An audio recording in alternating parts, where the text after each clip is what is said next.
Kuril flyover নিয়ে সম্প্রতি কালের কণ্ঠের একটি সংবাদ প্রকাশিত হয় যে কুড়িল ফ্লাইওভারের যে সড়ক বাতিগুলো আছে, সড়ক বাতিগুলো নষ্ট।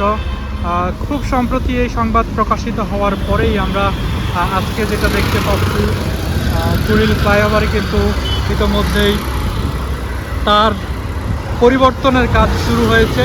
ইতোমধ্যেই সড়ক কর্তৃপক্ষ যারা আছে, ঢাকা সড়ক বিভাগের পক্ষ থেকে কিন্তু এই পরিবর্তনের আমরা যেটা জানতে পেরেছি, এখানে যারা কাজ করছেন তাদের সঙ্গে কথা বলে এখন যে তারগুলো আছে, সড়ক বাতির তারগুলো নতুন করে লাগানো হচ্ছে। এরপরেই কোন কোন সড়ক বাতিটি আসলে অচল হয়ে আছে সেই সড়ক বাতিগুলো চিহ্নিত করে। বসুন্ধরা ডায়াপেন্ট এখন আরো উন্নত। এই হট এয়ার থ্রো টপশিট দ্রুত শোষণ করে সোনামণিকে দেয় কোমল অনুভূতি। তারা ঠিক করবে বলছেন, কিন্তু আমরা সংবাদে দেখেছিলাম, আমরা সংবাদে প্রকাশ করেছিলাম যে আসলে এই কুড়িল ফ্লাইওভারের অবস্থা যে একটি সড়ক বাতিও আসলে সচল ছিল না। কর্তৃপক্ষ সড়ক বাতিগুলো সংস্কারের উদ্যোগ নিয়েছে।